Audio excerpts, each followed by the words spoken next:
Hello, friends. Good morning. Welcome on into Coffee with Brodes. Well, the Philadelphia Phillies had a heartbreaker last night, and that's pretty much where we begin today. I know Joe Girardi's the hot topic, and he did not have a good game. I thought that he struggled. I thought that he had some pretty tough moments out there. Connor Brogdon specifically. I just think the overreaction is a little extreme. That's all. Time to fire him. He knows nothing. He's the reason why this team is 8-9. No, he's not the reason why this team is 8 or 9. He might not have had the strongest performance yesterday when it comes to making the right decisions and keeping Connor Brogdon and all. But it's more on the players than it is Joe Girardi. I do think that there is an extreme here of of disgust in Joe Girardi. He's been underwhelming. He's not been the reason why your team's 8-9, though. That's my point. That's my point. By the way, we're going coffee mug for the first time. Now, if you know anything about Drake, this is if you're reading this, I Need More Joe, sort of like his album cover. I made this myself. My fiance's big into crafts and painting, and we went to one of those, not painting with a twist, that's more canvases, but ceramics. And I was like, yeah, that's fine. What you need is shitty handwriting, and it worked out perfectly.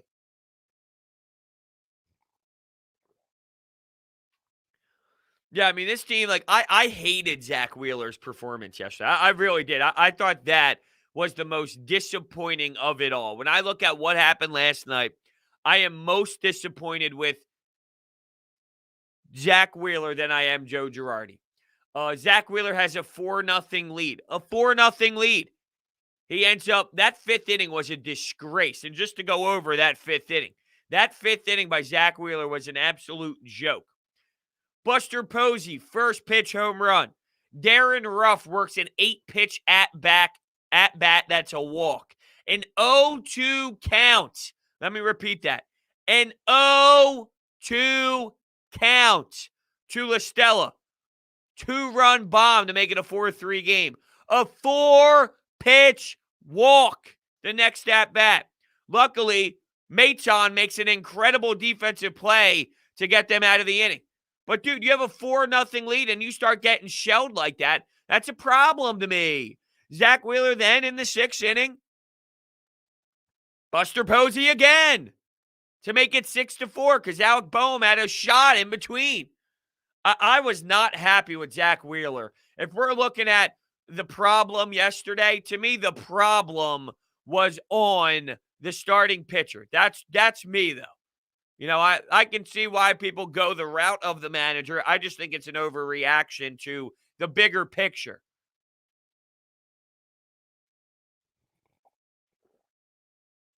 Who's the Sixers' best shooter? Well, it depends on what you're talking about. All around, I mean, it's Joel Embiid. It's Joel Embiid. If you're talking about three-point shooting, it's Danny Green. You know, I know. Well, I wonder what Steph Curry is shooting at this point because Steph Curry, I mean, he gives you like that 42%. Steph. Did I say Steph? I meant Seth. I'm typing in Steph and I'm seeing 49 points. I'm going, no way. Right now from three, he's shooting 41%. It just does not feel like he's still that high. But I mean, I guess that's how hot he once was. And now that he's cooled off and he's still shooting 41% from three this year, it is pretty incredible where he's averaging less than he did last year, though, in 3-point attempts itself. It's around 4.8 now. So I just, but yeah, I mean, just the corner threes and all. If I'm going more off like the top of my head, not so much specific statistical wise, just in terms of the feel of the game, the flow of the game, the flow of the players. I would say if you're thinking 3-pointers, Danny Green. If you're talking all around, it's Joel Embiid in that mid range game for sure. Oh, my bad. I forgot to plop everyone up on the screen when we were talking about things. Oh, I should have a Sixers mug. I actually don't have a Sixers mug. I don't have any sports teams mugs, to be honest with you. I do not have any sports teams mugs. Seth was lights out for the first month and a half. Yeah, you're not wrong. I mean, you're absolutely not wrong. He was shooting 64% from three, which is outrageous, right? I mean, you're not going to keep that up, so you know that. I'm sorry to hear that, CM. I really am. I'm so sorry to hear that. Best wishes to you and your family. Definitely. I think come playoff time, the bench and George Hill should enter the starting lineup. Uh, I'm sorry. I think come playoff time, Seth should come off the bench and George Hill should enter the starting lineup. I don't know if it's going to be a full-on start, but I do think it's going to be a situation where George Hill is playing crucial minutes. So that's the way it's probably going to be because Ben Simmons is going to be a problem. He's going to run the offense in the fourth quarter, I'm sure. I'm sure of it. So I don't know if that will necessarily start him. I just think to this point, your starting rotation has been your starting rotation all season long. All season long. You're telling me with 8 games left in the regular season, they're just going to make such a crucial change to the starting lineup? Probably not, but they will make a crucial change to how they operate in the fourth quarter because they're going to need to, or they're not going to be able to win basketball games. So that's why I think it's probably going to be in that direction. The problem is, I don't know who's going to be playing the game. That's the issue. What's Tobias Harris's status? What's the situation with Ben Simmons? The last I saw, they were both the only ones on the injury report. Ben with the illness. Of course, Tobias Harris has the lingering issue with the lower body. So I don't know. I mean, it matters. If no Tobias Harris is out there, I think that changes. If no Ben Simmons is out there, I think it changes. So I think it does matter considering what you have out there. Tyler wants to know how mad did the Phillies make me last night? Well, I mean, I wasn't happy. I definitely wasn't happy seeing that Connor Brogdon home runs fly. Once you see him get high up there in the pitch count, I thought it was a pretty obvious move. Hey, Joe, you got to go make him make him feel better by taking him out of the game. The problem is though, you don't have Archie Bradley and you don't have Jose Alvarado, so your late inning guys are not available, and that's a problem. I'm not saying that means force the kid over and over and over to throw pitches and just get rocked when it was obvious that he just wasn't on that game and he just didn't have that touch in this specific game. It was clear as day. You didn't, it would, I don't think it would have even been a question if Jose Alvarado was there, if Archie Bradley was there, if more of your late inning guys were there, but Archie's on the IL. And, well, they both are. One is due to COVID protocols, and the other one had a little bit of an injury. So it's kind of like you were forced this, but yeah, you can't throw them out there. I was pretty upset with it. Now you're 8-9, and I don't even know if they're going to play today. Let's do what we do here on Coffee with Brodes, huh? Why don't we go to Glenn Bowtie Schwartz? We like to bring him up. Let's go to Philadelphia here on weather.com. Let's see what Glenn has to say about this weather, huh? Let's see what the weather's going to be for today. Philadelphia, hourly. They're supposed to play at 1 o'clock. Glenn informs us. 1 o'clock, cloudy, 18% rain. 2 o'clock, mostly windy and cloudy, 15% rain. Isolated thunderstorms at 3 o'clock and 4 o'clock, 30% rain. 5 o'clock, cloudy, windy, 15%. What they should do is just play this game at like 7. They should just say, screw it. Let's play it at 7, and we won't have to worry about it. That is our update from Glenn Bowtie Schwartz. What an amazing nickname, man. I mean, just an absolute legend. Glenn Bowtie Schwartz. I want a cool nickname like that. You know? Brodes is okay. Glenn Hurricane Schwartz, the bow tie, like that's sick. I want something cool like that. Brodes is okay. Pictured liar. Well, that's part of the job, right? Isn't that kind of part of the job? That's funny. That's amazing. I love that. Everyone talks about how that's part of this. That's a job where you can be wrong all the time and still have it. But that's a sick nickname, like the bow tie. The Brodes. Now, the Brodes doesn't work. That's very, very stupid. That's like because I have hair, it wouldn't work this way, though. The hair. No, I can't pull off the hair as my nickname like the bow tie gets for Glenn. One more time. Let's look at this beauty. I mean, for real. Look at this guy. I mean, that's legendary shit right there. God damn. It's a good look. It's a great look. Oh, man. Amazing. Tyler's drinking some iced coffee here. Me drinking some Wendy's iced coffee and enjoying your morning talk. Are you ready for the NFL draft next week? Tyler, thank you so much, man. I appreciate all the support. Wendy's iced coffee. I could never tell you the last time or ever. I've never had Wendy's iced coffee in my life. Has anyone else in the chat experienced Wendy's iced coffee? I'm not saying it's bad. I'm not judging it. Everyone talks about McDonald's having the best coffee out there. I've had it a few times. It's okay. It's not my favorite, but it's okay. People love the McDonald's coffee. A Wendy's iced coffee. That's an interesting touch.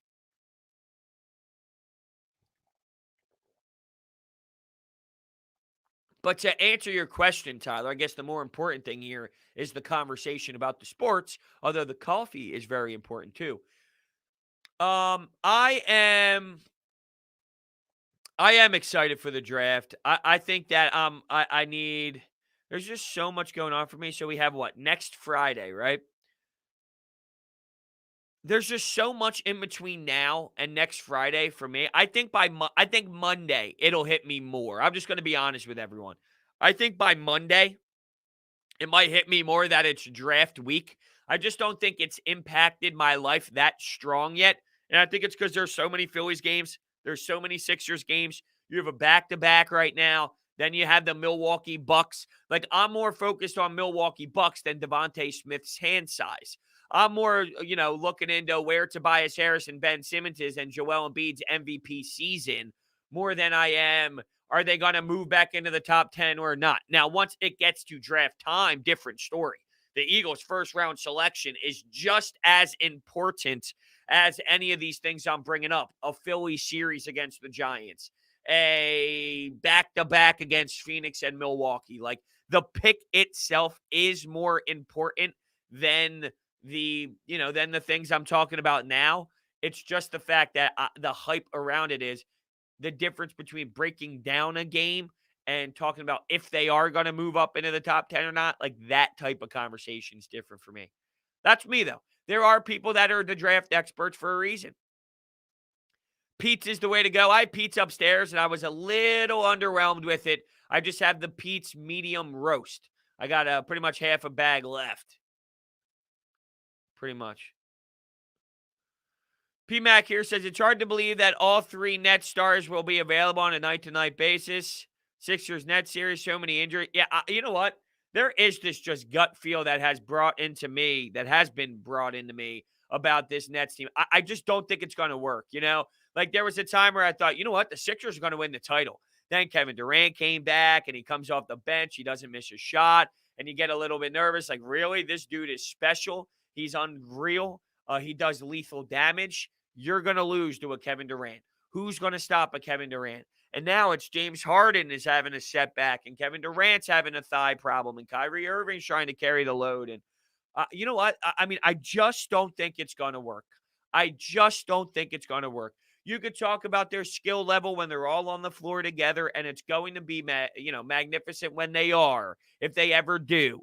But there's something about not being available. I just don't think this team is going to be able to be out there on the court together all at once. It's going to be the downfall of the team.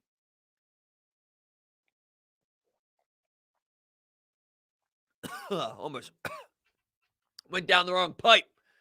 Evan says if Kyrie gets hurt, they're extremely serious trouble. I think they already are. I really do. I think this team is already in some serious trouble. When you look at James Harden having a setback, that's a really bad thing to hear. Kevin Durant with this lingering issue and the thigh, like that's I think they're already in. I mean, serious trouble. No, maybe not serious trouble. Maybe that's a little harsh, but there should be major concern. Serious and major, there's two different things. Serious is a little bit more intensified than major. Maybe they should be major concerned with it, but this is a problem. What are we doing with these nicknames right now? Ben, only one ball, Simmons. Jeez, Ben was talking about being an offensive player the other day. What the hell was he when he said something about Rudy Gobert, right? They say that I'm not Ben Simmons on not being a scorer, right? Then he have some ridiculous comments about. I also thought that this is funny, man. Like the amount that Ben Simmons talks about defensive player of the year, it's like, dude, shut up. How many people, like LeBron James, it's sort of like, it's almost getting to the point for me where when Donovan Mitchell was saying he's not a rookie, he's not a rookie, he's not a rookie, I'm rookie of the year. When you have to say that, you're not. When Donovan Mitchell's out there wearing a hoodie, you're not. You're not rookie of the year. You're forcing it upon yourself. There's a reason why you feel so strongly about making those statements. Maybe there's some insecurity involved in where you fall in the selections. When it comes to Ben Simmons, I feel the same way at this point. Shut up about Defensive Player of the Year. We know you want Defensive Player of the Year. Just go do it. Just go do it. Stop talking about it. Stop speaking to the media about it. Stop being aggressive about it. Oh, I'm defensive player. Shut up. Shut up. Shut up. That's where I'm at with him. Shut up. Shut up. Just go play. Go be the defensive player of the year.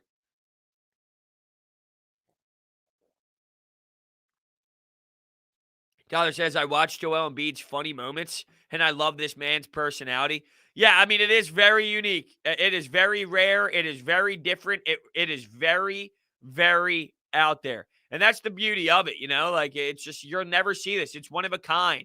You can have a superstar in this city, but his personality is a Kawhi Leonard, which is nothing, just zero emotions. It's sort of like Claude Giroux, for example. Claude Giroux has been here for how long?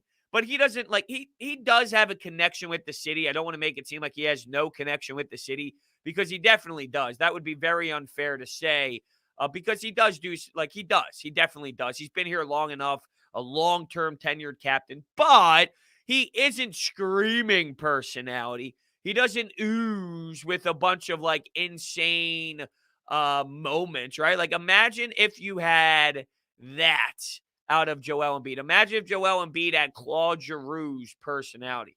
I think that would change everything. So you can have superstars. The fact that you have a superstar like Joel Embiid that is incredible with that side of things, it just adds it for sure. Will the Eagles be over under 6.5 wins? I will say under and at 6. Now with this an extra game in there, I think they'll probably fall 6-11 in that category. So I wonder what the chat thinks. That's a good question, soccer coach Ted. Will the Eagles be over under 6.5 wins? I like the under, but I like it because of 6. I don't think they're a 3-win team, a 4-win team. I like 6 as a number for them. And yeah, I like the under. I like 6. I do see people throwing out they like 7 and 10 as their record, but under. I figured the under was going to come into play here. What if we set the over under at 5.5? A lot. I think that's too easy though. All right. So what if we go 5.5? If I went 5.5, does that change what you feel? Because I think the under here is probably an easy selection. So now we're changing it to 5.5. Ethan's now going to go with the over. Over 5.5. All right. Now that's interesting to me, though. I do find that pretty interesting that's, I can see 5 to 6 wins. That's why I'm giving you 5.5 at this point because it makes it a little bit trickier. Makes it a little bit more, all right, over. So I think I see where everyone's mind's at. They see this as a 6-win football team. Anything can happen. This division still blows. Jimmy, are you referencing the Philadelphia Eagles or are you referencing the Philadelphia Phillies? Because this, I mean, I guess saying it blows is a little strong. The Mets are a little bit ahead of everybody. I guess you're talking about I would imagine you're talking about the Eagles, but 7-5 leads the division right now in the NL East. So I'm just saying, while it has been bad and it hasn't been smooth, you are sitting in a scenario where nobody is really truthfully running away from each other. The Eagles. That's what I figured. This division is going to be interesting, though. I mean, it takes 1 year for these teams to kind of flip it around and be better. And you get Ryan Fitzmagic with that defense. You add to the Giants team, although I still think that I don't know what their quarterback is. I really don't. Like I'm not anti Daniel Jones. I just don't think Daniel Jones has it. I think we go back to this it factor thing again, which has been a common theme for a little bit of time now. But there is something about um like Daniel Jones. He might not be horrendous. He might not be the worst ever. He might not be bad. I just don't know if he's it. I don't know if he's franchise 10 years guy. I think he's more of a stopgap guy more than he is your starting franchise quarterback for years to come. He makes some nice plays, he makes some bad plays. He fumbles the ball, and I think sometimes going through his reads, like he shows that he's a young quarterback, which is fine. You're allowed to be a young quarterback, but yeah, I just think like he makes some nice plays that keeps you intrigued. And then there's times where he's a complete disaster out there and he's missing some really simple plays. And if he was my quarterback, I would not feel satisfied. I would rather have Jalen Hurts than I would Daniel Jones. I really do. I would rather have Jalen Hurts than Daniel Jones. I'm not sold on Daniel Jones. No, look, I'm not telling you that I think Jalen Hurts. At the end of the day, what I think Jalen Hurts is going to be is a version of Daniel Jones, a guy who will keep you in games, a guy that will keep you involved. You're not going to be a 2 or 3 win team, but you're not going to be a 11 win team. Like I think Jalen Hurts he's going to make some good plays. He's going to make some bad plays. He's going to miss some open throws. I just think with it all, that's how I think Jalen Hurts' ceiling is probably a little bit higher with it all compared to Daniel Jones. But the problem is, too, with so many injuries, it's so hard to put expectations on. Like, let's look at the New York Giants since he got into the league. And he's been in the league since 2019. So, New York Giants record in 2019 was they were 4-12 in 2019, 2020. They were 6-10 this year. But when you're a rookie, obviously 4 wins, like you're a rookie, there's a lot in play. There's a reason why you drafted that high. Yeah, I'd rather be with Hurts than Jones for sure. I think that's kind of where I'm at with those two. What are we at here? Does Devontae Smith weighing in at 166 concern you? Not really. Not really.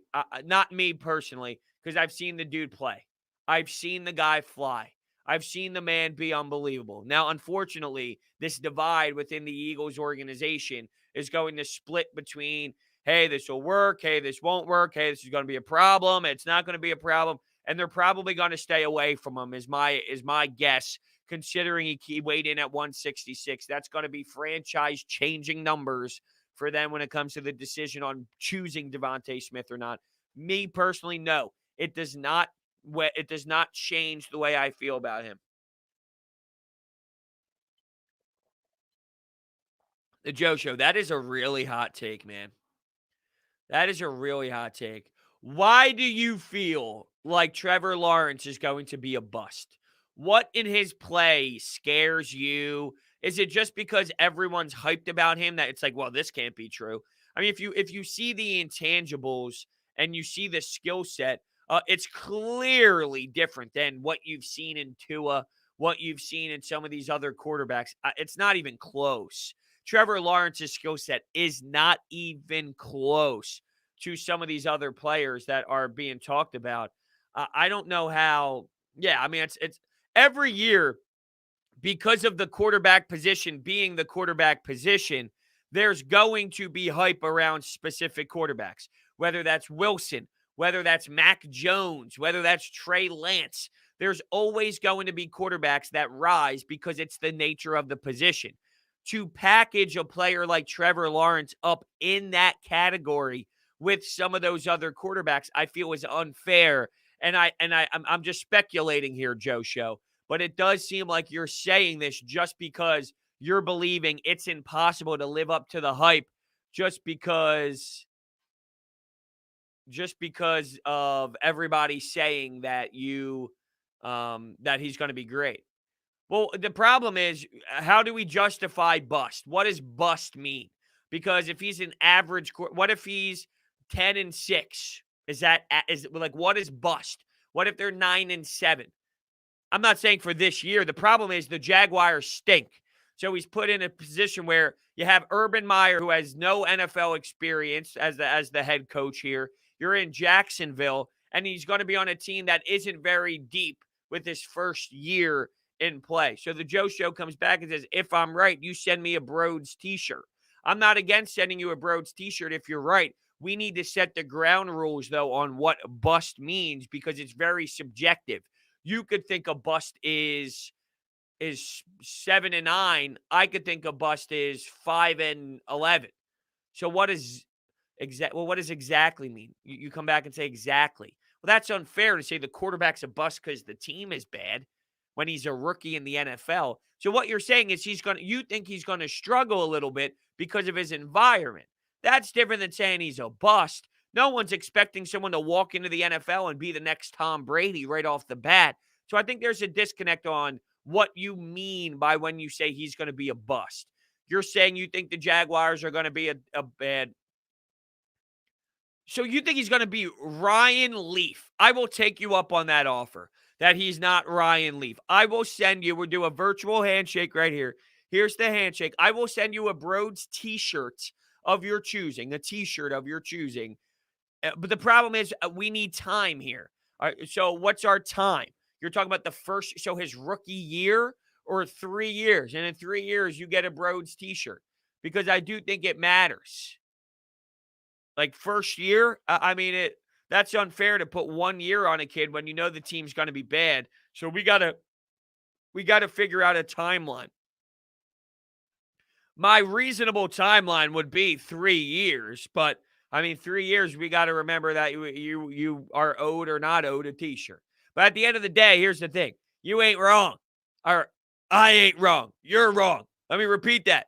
I'm not wrong. You're going to be wrong. So it doesn't matter anyway. It doesn't really matter. I'll give him 3 years. All right, Joe Show. Here's our agreement. Here's our handshake. Here's our virtual handshake. You got 3 years on the clock that we do not discuss Trevor Lawrence the same way that we discuss Ryan Leaf. That's where we're at. Tua was throwing to Mac Hollins. Don't even bring up Mac Hollins to me. You're going to put me in a situation where I got to think about Mac Hollins. He was an absolute disaster here in Philadelphia. And the fact that he ended up, I mean, he stinks. It's just ridiculous that he is where he is. I'm looking at what he did in 2020. He had a touchdown. He had his longest catch of 34 yards. He had 16 receptions. There was one point. I want to go to the game log. I want to go to that Mac Hollins game log back in, man, was that 2019 with the Eagles? 2019 game log where he didn't get a catch. He didn't have a catch in 1, 2, 3, 4, 5. He didn't have one catch from week 5 on. And before that, the first time he did have a catch was that Green Bay? That was the Green Bay win? Was that the Green Bay win? Yeah, it was. He had one catch for 13 yards. Then he went on a whole streak of one target. But the amount of snaps he played, he was playing 50% of the snaps, 60% of the snaps, 65% of the snaps. Then his numbers started to dip insanely in terms of percentage of snaps played. But goddamn, he was brutal. My God, Matt Collins, he's a hate the face. That's for damn sure. He's a hate the face. You're right. He actually the special. That's the problem, though. I think one of the if I remember correctly, when it comes to him, he had a quote about being like he was slotted into a spot being a wide receiver on the Eagles. Like he actually had an opportunity. I'm looking. Yeah, here's the article from Bleeding Green Nation. Mac Hollins prefers playing special teams over offense. Now, that's where I have the issue, dude. You have a chance to actually be a wide receiver. No special teamers in the world goes, I want to be a fucking special teams guy, and I don't want to play on offense, or I don't want to actually be an every down player. I'd rather be special teams. That is a joke of a mindset. That is a pathetic offense. That's embarrassing. And that's what you had out of Mac Hollins when he had an actual chance to be a wide receiver. His philosophy was, you know what? I want to be a special teamer. What a loser. What an absolute loser. Arm Zebra, as much as I respect the question, I can't even think about that abysmal team right now. I really can't. I really, really can't. I just can't.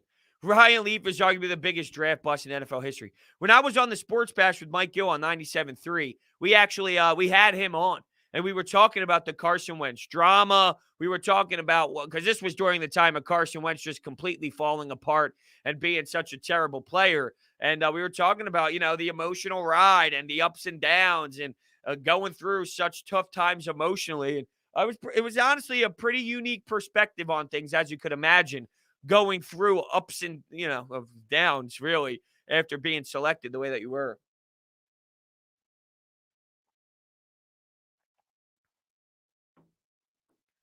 Cute Eagles trade with the Panthers. What do you mean, cute Eagles trade with the Panthers? I see that it's, I saw the speculation. Should they do it? Should they not do it? But what do you mean by cute Eagle trade? Are you saying like it would? Are you being sarcastic when you say cute? I'm just trying to read the tone. That's all. I'm here trying to read the tone. It's crazy. Um, Brodes, you ever going to go back and watch your reaction to firing Gabe? It was hilarious. Yeah, I thought that it means he could, but I'm a little lost here. Sorry, I'm getting lost in some of these for sure. Oh, he probably means could, not cute. I guess that makes sense. Oh, he meant could. All right, that's me. That's me. That's me just not realizing that's what he meant. The thing is, so I was asked about this yesterday about Joe Girardi, my feelings on Joe Girardi compared to how I felt about Gabe Kapler. What's up, Aaron? What's going on, man? Thank you so much. So, back in the day, I was more, look, I scream, I'm fun, like, I'm going crazy, I keep it fun, I go nuts or whatever. But before, I did put a lot more blame on the manager. I think my assessment on the game of baseball has changed from 2 years ago to now when it comes to breaking down 162. So at the time, screaming about Gabe and freaking out, like, I also was unaware of how deep, not unaware, but in terms of Matt Klentak's role in the analytical department and how they applied analytics to what they were doing, and how Gabe Kapler was so much of the puppet and it wasn't really him making the decisions and all this, where like Gabe Kapler, he didn't fit here, and that's obvious. And when you have Carlos Santana smashing TV screens and guys playing Fortnite 5 minutes before a baseball game, that's still a problem. At the end of the day, though, the roster and the performance on the field was more of a problem than Gabe Kapler was in this city. I'm aware of that. But someone asked me yesterday, Brodes, why are you giving Joe Girardi this leash and this new mindset on how the manager works when you used to rip Gabe Kapler all the time about it? I think that's fair. I think that's a fair thing to bring up. I have changed and grew as a person assessing the sport, where I have kind of changed my opinion. The game has changed tremendously. There's a new whole identity with the sport of baseball that has impacted the manager's role. And 2 years ago, that was still in play. I think it has even taken a larger step, though, in the analytical world from 2 seasons ago, as the way the Rays play and as teams like the A's get in the mix, teams definitely apply that logic more to their teams. I think that and now I rip Gabe because it's funny more so than anything else. The aviators, the booing of the TV. It's just the shtick of hating Gabe Kapler, like as a city, hating Gabe Kapler. But back then, when you look at it, Gabe Kapler wasn't as much of an issue, but that doesn't mean he was good. That's all. That's all. But I did a complete 180 on how I felt about Gabe Kapler. Definitely. And just the way I feel about managers in general. It's just the way the game has changed. I think both could be true. Joe Girardi hasn't been smooth, and Gabe Kapler wasn't the right fit here in Philadelphia either. That's the way I kind of look at it. I don't follow EDP. I never thought he was funny. I see what's going on. I don't. All right, Ty, I got it. You don't have to spam the chat. I don't care about him. I don't think he's funny. All right, you're getting You're out. You're out. The curveball machine. Yeah, that's right, man. That's right. I just can't stand like the gate. Like it has to be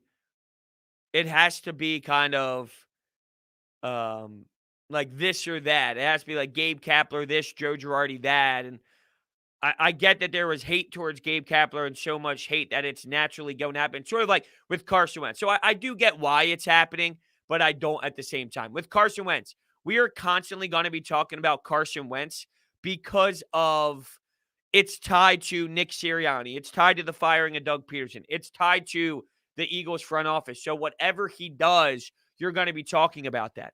With Gabe Kapler and Joe Girardi, no matter what Joe Girardi does, he was brought in here because of the difference with sorry, I got a text and it threw me off guard. It to get back on track here and just to summarize, like you fired Joe Girardi to bring in Gabe Kapler. So with that being said, you're going to what did I say? Did I mix it up? You fired Gabe Kapler to bring in Joe Girardi. So what Joe Girardi does is going to be compared to Gabe Kapler. I get it. I just, I do think that it's almost like this Gabe Kapler love is ridiculous. Sixers cannot drop this game tonight. I don't know who's going to play. That's the problem. You might not have Tobias. I think the last we saw when it comes to Tobias Harris and Ben Simmons, where they were both questionable for tonight's game. I wonder if Keith Pompey has put up anything yet. Tobias Harris, knee, questionable for tonight. I'll see if Keith Pompey has put up anything or any of the. Obviously, the injury report is going to be what we're waiting for here. But yeah, I mean, it would be definitely, I mean, you could easily drop this game, to be fair. You can easily drop this game when it is a no Ben Simmons and no Joel Embiid. This Phoenix Suns team, man, they are fun to watch. I will be honest with you. To make such an extreme difference in one season, and you pick up Chris Paul, they are 41-16. They're 18-7 on the road. The Philadelphia the Philadelphia Sixers on the road are 17-12. They are 18. Is it 18 or 16? I can't see that number. It's a little small. 18-7 on the road. So just putting it in perspective of how they play away from Arizona, that's pretty damn solid, man. That is pretty damn good. I'd like to think Toby is just for rest. Yeah, I would think precautionary. I don't think it's anything serious. I think with Toby, it's more of let's just get him to the playoffs more than anything else, and that's big. I'm okay with that. See that, and that's where I lie. Where like you talk about, I don't want them to drop this game, and I'm with you. And having Tobias Harris put you in a more reasonable spot to lose. You're more open to that loss when you don't play him. At the same time, I value Tobias Harris being ready for the playoffs more than I value this regular season game against the Phoenix Suns. But let's throw this into the equation here because this matters, right? It matters with the big man as well, especially with the knee injury. Here's our calendar. This is our handy-dandy what we have for the games and what we do here at Brodes Media. As always, 7 o'clock tonight, Sun Sixers. 7 o'clock tomorrow, Sixers Bucks. Joel Embiid. He's going to be playing both games. If Tobias Harris doesn't play today, does he play tomorrow? Is Ben Simmons going to play one of the two? How are they going to work around this back-to-back spot with the big man with the injury? That is big. And it sucks that it would be different if you played the Cleveland Cavaliers and then you played a good team, right? But you're playing the Suns and then you're playing the Bucks. So you're playing two really good basketball squads back to back. How are you going to handle this if you're Doc Rivers? What are you going to do?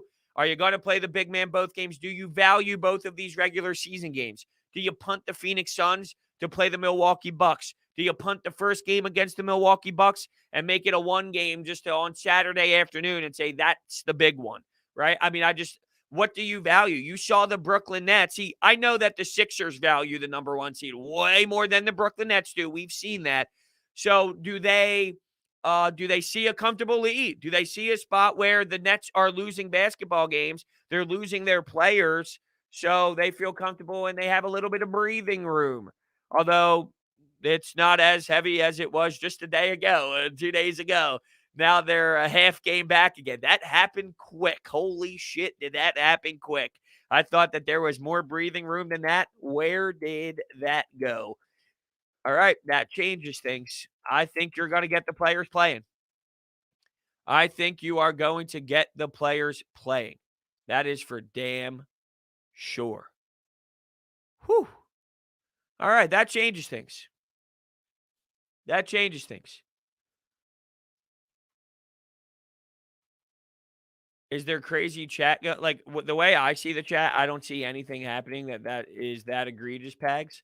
So if there's a crazy stuff happening, if I just go to the YouTube feed, is there something going on that I don't see? Because I don't see. uh Let's see here. Only because I see it a little bit differently, but I have a different feed. Anyway, yeah, I think the 1 seed is big for this team. While I don't think it's big for every team, some teams like we talk about squads being ready to win, right? And when there's teams being ready to win, the process is better than the Greek weirdo. Okay, that's interesting. The The Sixers, like when you talk about a team being ready to win and their stars being ready to go and their ability to take your team to the next level. There's guys like LeBron, Steph Curry, Kawhi Leonard. While there is an importance in getting that home court advantage, I think that there are some superstars that can elevate without it. I think there's some superstars where you don't need it. It's not as important. And with the Sixers, where Joel is, he's so raw into this new superstar tandem here. He's so new into this, and he's so fresh when it comes to elevating the MVP level. A player like Giannis, I think playing in Milwaukee compared to playing away, he needs that. Steph, Clay, those players, like they don't need it as much. So that's why I think for the Sixers, it's way more valuable. And the fact that this unit over the last handful of years, we've seen them be way more comfortable at the Wells Fargo Center than any other place. Not that that's random, not that that's odd. If you go through the NBA standings and you look at the Utah Jazz's record at home and these teams at home, everyone has a better record at home. But there's something way more when it is this Sixers team. And I do think that it's more important for this team than other teams when it comes to NBA Finals runs. If LeBron had to go on the road, guess what? He's not worried about it. If KD had to go on the road, guess what? He's not worried about it. If Steph had to go on the road, he's not worried about it. If Kawhi had to go on the road, he's not worried about it. The Sixers team, though, where they're at with the youth of Joel, the youth/maturity, the combination of the two, it's different. Do I think that the Phillies would send Quinn down and possibly bring up Herrera? It's just not going to happen. It's just not going to happen. You can't tell me that Odubel Herrera is batting worse than .040. Okay? He's not. 0.40 is the batting average of Roman Quinn. It's not going to happen. Like you can you're already in pure, insane desperation mode. You can't get any more desperate than you already are at the center field position, and he's still not up. So, unfortunately, he's not going to be. I wish he was. I want him here. I want him playing. It's time. If you're going to have him in the organization, you deserve all of this conversation about, are you going to call him up? Are you not? Are you not? Are you not? If you didn't want him here, you should have cut his ass the first day it happened. You should have looked at that contract and said, well, fuck, we're going to get screwed. We're going to let him go. Although the players union plays a role in that, you put yourself in this spot by not making that decision earlier. He's here. He's in the organization, and you have one of the historically bad center field spots, and you're still not going to call him up. Then get rid of the guy. Get rid of the guy. Don't be fooling around with him in the minors. It's crazy. So I have the same opinion here of which is crazy. The name of this individual that's crazy. I don't know if I'm not putting the blame on anyone because that means Connor Brogdon has no blame at all, and Connor Brogdon does have blame, and Joe Girardi does have a little bit of blame. But my first initial person that I look at yesterday for the downfall of the Phillies is Zach Wheeler, and this is now the third time. I did it yesterday on the post-game show. I did it earlier in the show today, and I will now do it for a third time when it comes to what I witnessed yesterday from Zach Wheeler in the fifth inning. And that was part of my leading off with Brodes, which will not happen today with the 1 o'clock start and it being up in the air with the weather, although it does seem like they might squeeze it in just with our favorite guy here. Hold on a second. Glenn Bowtie Schwartz did tell us the information that it is possible you do get some play involved here. This fifth inning was egregious. This fifth inning was an issue. Buster Posey, first pitch tattoo. Darren Ruff, 8th pitch at-bat walk. 0-2 count to LaStella, home run to make it 4-3. 4-pitch walk. A fucking 4-pitch walk afterwards. And a lucky Maton, not that it was a lucky play for Maton, lucky that Zach Wheeler was able to get the defense that he needed. Maton got out on an insane flip play, diving play to second base. So, come on, Zach. You had a 4-run lead. Your most efficient, reliable pitcher had a 4-run lead, and he just let it evaporate. And then you have a 6-run lead. No. You had 6 runs on the board because Alec Boehm hit a home run. You had a 3-run lead again. It was 6-3. So then you get a 6-3 lead, and what do? Here comes Buster Posey again hitting a home run. And what bothers me is you were so not efficient. When this team, the San Francisco Giants, all they did was pound you with that first pitch swinging, first pitch ready to rock, first pitch, I'm going to attack your ass, said Gabe Kapler with the coconut oil. And here's what ended up happening. He threw 105 pitches with 5 2/3. So knowing that all they're doing is going heavy on your first pitches, you're still that inefficient? It's crazy to me. So my first blame is Zach Wheeler for going 5 2/3 at 105. That's Vinny V shit. That's Vinny V garbage is what that is. So, yeah. Damn, am I mad the Phillies are 8-9? I'm not happy. I'm definitely not happy. Doesn't put a smile on my face. Crazy. Need a 50 burger from Embiid tonight. I do think it is pretty outrageous that he's just not in the like. Have people stopped watching him? Have they not been watching the 76ers? Have they not been tuned in to what Joel Embiid has been doing every single night? I do understand how important it is that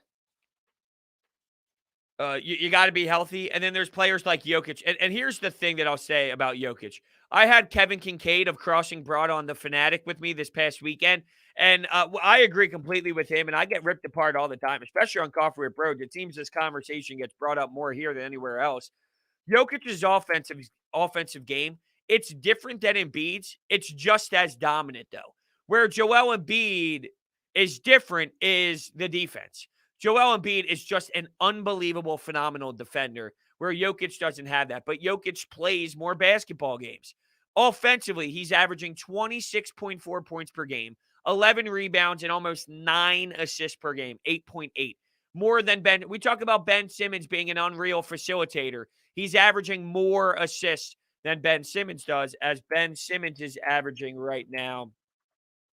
He is averaging 7.1. So almost 2 more assists per game. Offensively, they're just as dominant. Where it's different is on the defensive side of the floor. But I do think that there's disrespect to Jokic.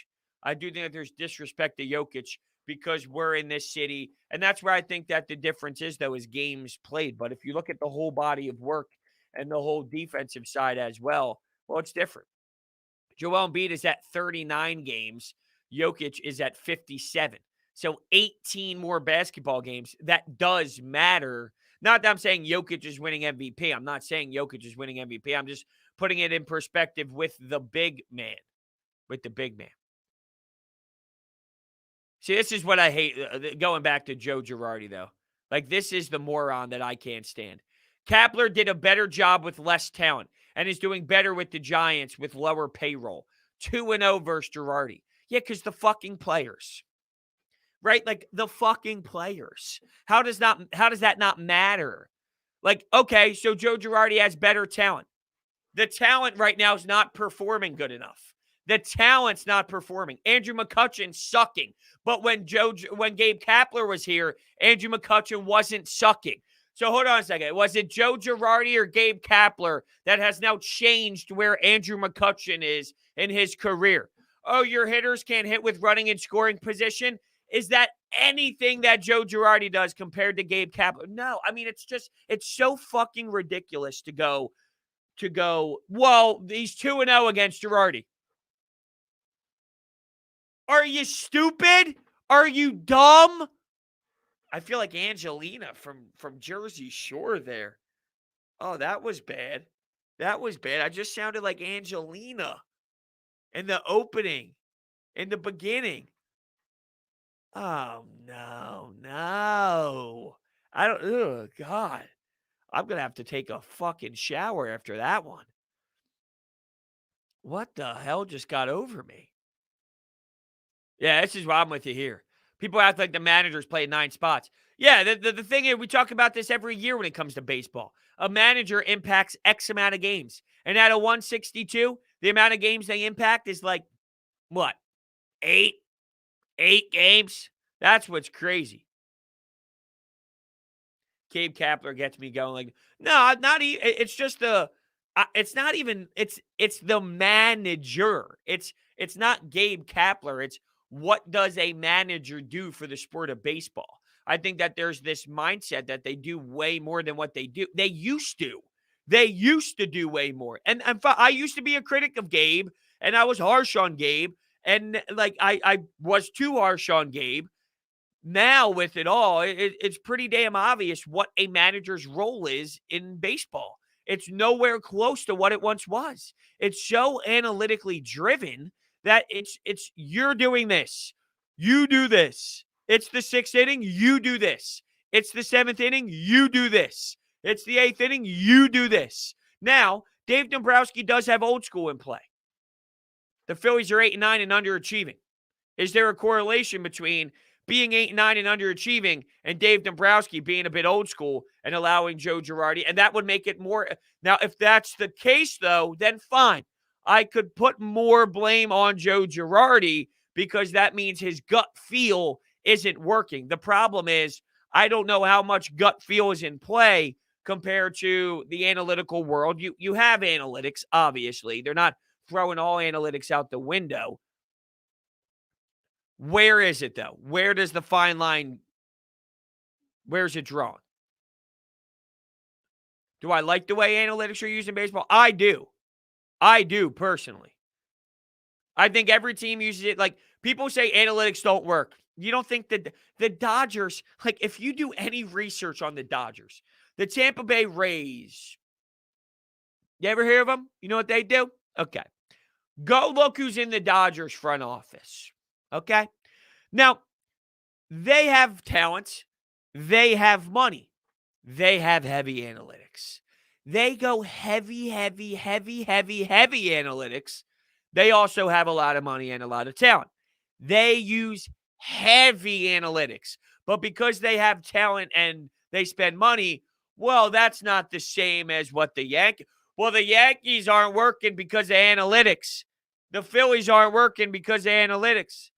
All the teams that work because of analytics, they don't get the praise. It's only, well, the analytics aren't working for this team. Well, the analytics are working for all the other teams that are working and winning. So all the other teams that are winning, analytics are doing just fine. Not every team can be amazing. Evan says the Giants are 11-6. I guarantee they won't eclipse 75 at this point. And that's you talk about hot starts all the time. If you look at where they are in their division, if I could type MLB standings, I don't think they're going to be better than the Padres, who are 10-9. And they're definitely not going to be better than the Dodgers. They're 11-6 right now. It's 17 games into their baseball season. There's 140 plus to go. Teams will show their true colors. That's all. I don't think they're on. Do you think their pace is this? You think every 17 games they're giving you 11-6? It's just not reality. It's not how it's going to go. So that is the that's not who the Giants are.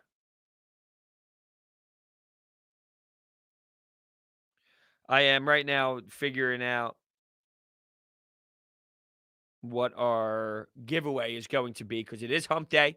So there is a hump day giveaway. The Charlie Manuel card is essentially over. The signed photo card. Your last chance here is the next 5 minutes to get in, and make sure you retweet my tweet at the top of my profile at Brodes 81. That will get you involved and engaged. But it is the hump day giveaway, so there will be a new giveaway coming up very shortly as soon as the stream ends. So I'm just figuring out which one we are going to do next. We have a bunch stockpiled, and it's like here's your 5 options this week. Which one you're going to choose, and then the other options are used afterwards. So we kind of have some options on what we're going to do as I go through.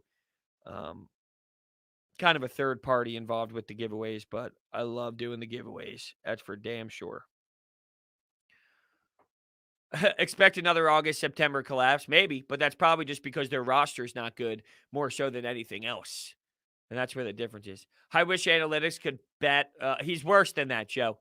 He's worse than that. It's .040 at this point. If I remember correctly, after looking at yesterday's beautiful debacle out of Roman Quinn. Yes, that is correct. It is 040. He added another strikeout to that beautiful performance yesterday out of Roman Quinn. Let's see what he did yesterday. It was 1 strikeout, and I think the other one a ground out.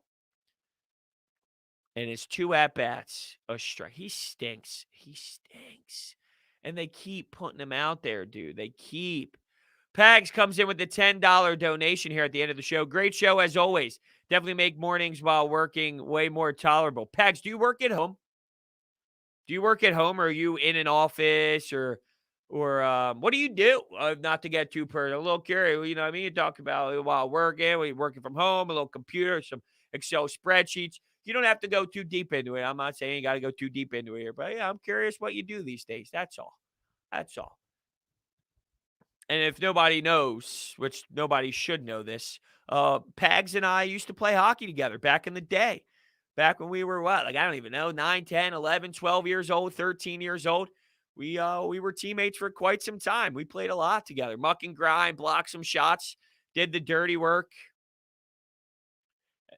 I love that. I love how everyone's basically at work just chilling. I was talking to my fiance about this yesterday when and I'll keep this up there because it deserves it. Thank you so much, Pags. You deserve the recognition.